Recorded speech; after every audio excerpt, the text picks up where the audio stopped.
नमस्ते। तो आज हम इस वीडियो में मंगलम इंडस्ट्रियल फाइनेंस इस कंपनी का जो पेनी शेयर है उसके बारे में फुल डिटेल एनालिसिस करने वाले हैं, जिसमें कंपनी कौन से बिजनेस में काम करती है, कंपनी अपने प्रॉफिट एंड लॉस स्टेटमेंट में प्रॉफिट जनरेट कर पा रही है या फिर नहीं, साथ ही में कंपनी का कैश फ्लोज कैसा है, कंपनी के ऊपर कितना बोरोइंग्स है और कंपनी के पास कितने रिजर्व है, और इसके साथ ही में कंपनी के डेप्टर डेज और इन्वेंटर डेज में कंपनी कैसा परफॉर्मेंस कर रही है, और कंपनी के जो प्रमोटर है उनके पास कंपनी की एक अच्छी हिस्सेदारी है या फिर नहीं, उसके बारे में भी हमें इन्फॉर्मेशन देखनी पड़ेगी। और ये सब देखने के बाद ही हम इस कंक्लूजन पर आ सकते हैं कि कंपनी इन्वेस्टमेंट की नज़र से अच्छी है या फिर नहीं। तो सबसे पहले हम मंगलम इंडस्ट्रीज़ इस कंपनी का जो बिज़नेस मॉडल है उसके बारे में इंफॉर्मेशन देखते हैं। तो इस कंपनी की जो शुरुआत है वो 1983 से हुई थी। ये कंपनी एक एनबीएफसी सेगमेंट के तौर पर काम करता है और उसके साथ ही में ये company non banking financial company है जो कि आरबीआई के साथ रजिस्टर है। और उसके साथ ही में कंपनी कोलकाता रीजन में फाइनेंशियल से रिलेटेड जो सोल्यूशन है वो प्रोवाइड करती है। तो ये सब इस कंपनी के बिजनेस से रिलेटेड इन्फॉर्मेशन है। इसके बाद कंपनी का मार्केट कैप्चर देखेंगे तो 275 करोड़ का कंपनी का मार्केट कैप्चर है। साथ ही में कंपनी का अगर हम कंपनी का बुक वैल्यू देखेंगे तो 0.34 है, और उसके कंपेरेटिवली शेयर की प्राइस अगर हम देखेंगे तो 2.86 है। तो बुक वैल्यू से कंपनी का जो शेयर है वो बहुत ही हाई प्राइस पर कंपनी का शेयर का प्राइस अभी ट्रेड कर रहा है। इसके साथ ही में कंपनी का ROC देखेंगे तो -2.08% का है। साथ ही में कंपनी का ROE -2.5% का है। तो कंपनी के जो दोनों इंपॉर्टेंट रेशोज है वो लॉस मेकिंग है, जो कि कंपनी के परफॉर्मेंस के नज़र से एक बहुत ही निगेटिव साइन है। और उसके बाद कंपनी का प्रॉफिट एंड लॉस स्टेटमेंट के बारे में इंफॉर्मेशन देखते हैं, जिसमें पिछले 5 सालों का कंपनी का परफॉर्मेंस देखेंगे। जिसमें सबसे पहले हम कंपनी के सेल्स के बारे में इंफॉर्मेशन देखते हैं, जिसमें मार्च 18 में कंपनी का सेल्स 7 करोड़ का था, जो कि इसके अगले साल ये ड्रॉप होकर 2.25 करोड़ का रहा। इसके अगले साल कंपनी का सेल्स फिर से ड्रॉप होकर 2.21 करोड़। इसके अगले साल फिर से कंपनी का सेल्स ड्रॉप होकर 2.05 करोड़। इसके बाद मार्च 22 में फिर से कंपनी का सेल्स ड्रॉप होकर 1.17 करोड़, और ट्रेलिंग 12 मंथ्स में कंपनी का सेल्स फिर से ड्रॉप होकर 1.14 करोड़ का हुआ है। तो इस कंपनी का जो सेल्स है वो मार्च 18 के बाद कंसिस्टेंट हर साल ड्रॉप हुआ है, और इसी वजह से इन 5 सालों में कंपनी की जो सेल्स की ग्रोथ है वो -32% से हुई, जो कि किसी भी कंपनी के बिजनेस के लिए बहुत ही निगेटिव साइन है। और इस सेल्स के कंपेरेटिवली अगर हम कंपनी का एक्सपेंस देखेंगे तो पिछले 4 सालों में कंपनी का जो एक्सपेंस है वो सेल्स के कंपेरेटिवली ज़्यादा हुआ है, जिस रीज़न की वजह से मार्च 2022 और ट्रेलिंग 12 मंथ्स में कंपनी का ऑपरेटिंग प्रॉफिट है वो लॉस में गया है। तो ऑपरेटिंग प्रॉफिट में भी अगर हम देखेंगे तो कंपनी का जो परफॉर्मेंस है वो अनस्टेबल और पिछले 4 सालों में मैक्सिमम लॉस मेकिंग रहा है। और इसके साथ ही में कंपनी का ऑपरेटिंग प्रॉफिट मार्जिन देखेंगे तो मार्च 18 में ये 5.71% का था, जो कि इसके अगले साल ये ड्रॉप होकर 1.78% हुआ। इसके बाद कंपनी का ऑपरेटिंग प्रॉफिट मार्जिन अगले साल लॉस में गया। इसके बाद अगले साल फिर से प्लस में आया और 43.90% का हुआ। लेकिन इसके अगले फिर से 2 साल अगर हम देखेंगे तो कंपनी का ऑपरेटिंग प्रॉफिट मार्जिन -58% और ट्रेलिंग 12 मंथ्स में -123% का देखने को मिला है। तो जिस तरह कंपनी के ऑपरेटिंग प्रॉफिट में पिछले 4 सालों में मैक्सिमम कंपनी के परफॉर्मेंस लॉस मेकिंग हुए, उसी तरह ऑपरेटिंग प्रॉफिट मार्जिन में भी कंपनी का जो परफॉर्मेंस है वो पिछले 4 सालों में मैक्सिमम लॉस मेकिंग देखने को मिले, जो कि ये कंपनी के परफॉर्मेंस के लिए नेगेटिव साइन है। तो कंपनी को आने वाले समय में एक अच्छी ग्रोथ करनी है, तो इस कंपनी को ऑपरेटिंग प्रॉफिट और ऑपरेटिंग प्रॉफिट मार्जिन दोनों में जो परफॉर्मेंस कंपनी के लॉस मेकिंग हुए वो फिर से प्लस में लाने पड़ेंगे, तभी कंपनी एक स्टेबल परफॉर्मेंस आने वाले समय में कर पाएगी। और उसके बाद हम कंपनी का नेट प्रॉफिट का सेक्शन देखते हैं, जिसमें कंपनी का नेट प्रॉफिट मार्च 18 में 29 लाख का था, जो कि इसके अगले साल ये ड्रॉप होकर 0.03। इसके अगले साल फिर से कंपनी का नेट प्रॉफिट ड्रॉप होकर -0.13। इसके बाद फिर से कंपनी प्रॉफिट में आई और कंपनी का नेट प्रॉफिट 0.67 देखने को मिला। इसके बाद मार्च 22 में कंपनी का नेट प्रॉफिट 1.34 करोड़ का रहा और ट्रेलिंग 12 मंथ्स में ये 61 लाख का रहा है। तो ऐसे में पिछले 3 सालों में अगर हम देखेंगे तो कंपनी का जो नेट प्रॉफिट है वो कंपनी ने प्लस में जनरेट किया है।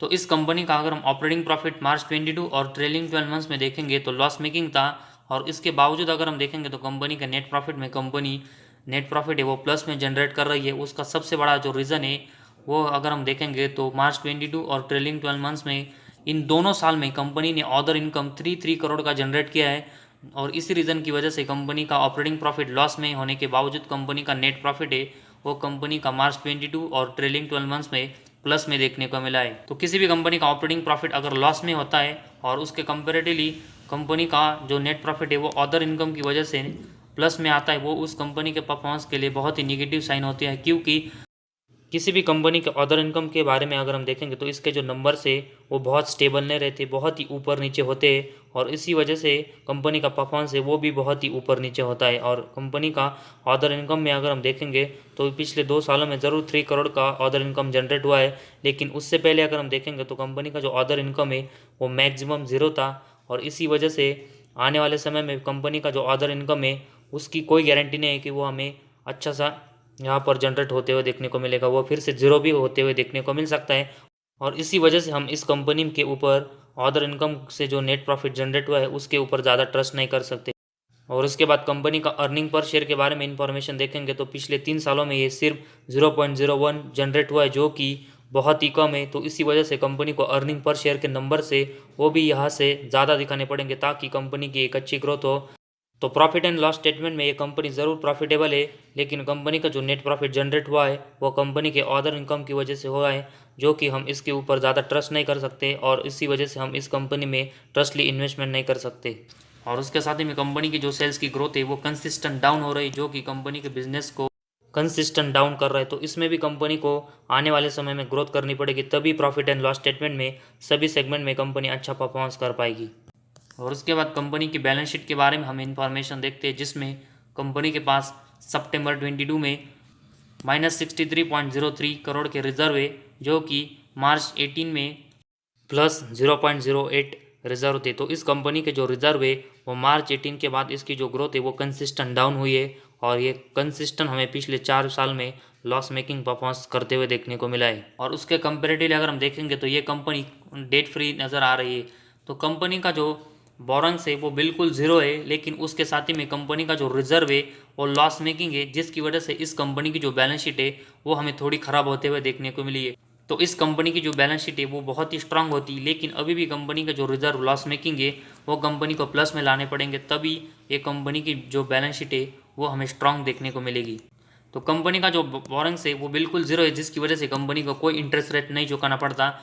लेकिन कंपनी का जो सेल्स की ग्रोथ डाउन हो रही है और उसके कंपेरेटिवली कंपनी के एक्सपेंस बढ़ रहे हैं, उसकी वजह से कंपनी लॉस मेकिंग परफॉर्मेंस कर रही है। तो अगर ये कंपनी सेल्स में एक अच्छी ग्रोथ करती है और उसके कंपेरेटिव एक्सपेंस कंट्रोल में कर पाती है तो कंपनी की नेट प्रॉफिट बहुत ही अच्छी ग्रोथ होगी।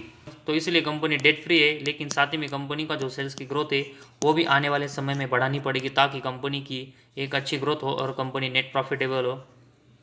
और उसके बाद हम कंपनी का जो कैश फ्लोज है उसके बारे में इंफॉर्मेशन देखते हैं, जिसमें कंपनी का नेट कैश फ्लो पिछले 2 सालों में कंपनी ने प्लस में जनरेट किया है, जो कि इससे पहले अगर हम देखेंगे तो मार्च 18, 19 और 20 में कंपनी का net cash flow loss making था।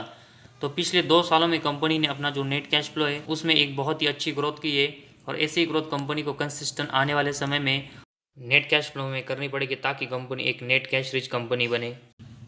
और इसके बाद कंपनी के डेप्टर डेज अगर हम देखेंगे तो इसके नंबर 0 है और उसके साथ ही में कंपनी की इन्वेंटरीज के नंबर्स अगर हम देखेंगे तो ये भी पिछले 5 से लेकर 6 साल में हमें देखने को नहीं मिले। तो इस कंपनी को डेप्टर डेज और उसके साथ ही में इन्वेंटरीज के नंबर से दिखाने पड़ेंगे, ताकि कंपनी एग्जैक्ट कैसा परफॉर्मेंस कर रही है वो हमें पता चले।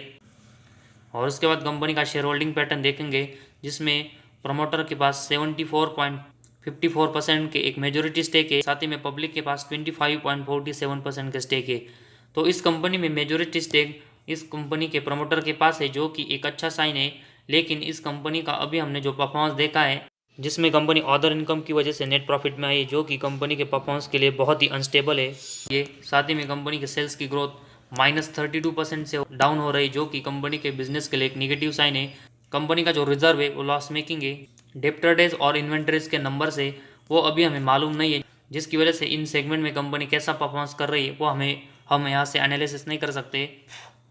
और उसके साथ ही में कंपनी के ROC और ROE का जो सेगमेंट है, इन रेशोज में कंपनी लॉस मेकिंग परफॉर्मेंस कर रही है। और इन सब रीज़न की वजह से और इसी वजह से हमें इस कंपनी में अभी इन्वेस्टमेंट करने से अवॉइड करना चाहिए। और ये कंपनी जो डेट फ्री है, कंपनी के कैश फ्लोज कंपनी ने प्लस में जनरेट किए और प्रमोटर के पास एक अच्छी हिस्सेदारी है। इन रीज़न की वजह से हम इस कंपनी के ऊपर अभी फोकस रख सकते हैं और आने वाले समय में कंपनी इन सेगमेंट के साथ ही में सेल्स में अच्छी ग्रोथ करती है और नेट प्रॉफिटेबल होती है, तो ज़रूर हम इस कंपनी में आने वाले समय में इन्वेस्टमेंट करेंगे। तो फिलहाल ये कंपनी अपने कुछ सेगमेंट में अपने परफॉर्मेंस से वो इम्प्रूव करने की कोशिश कर रही है, उसकी वजह से सिर्फ अभी हम इस कंपनी के ऊपर फोकस दे सकते हैं। और कंपनी इसमें अच्छा ग्रोथ कंसिस्टेंट करती है तो ज़रूर हम इस कंपनी में आने वाले समय में इन्वेस्टमेंट करेंगे, लेकिन फिलहाल अभी सिर्फ हमें इस कंपनी के ऊपर फोकस देना है, ना कि अभी हमें इस कंपनी में इन्वेस्टमेंट करनी है।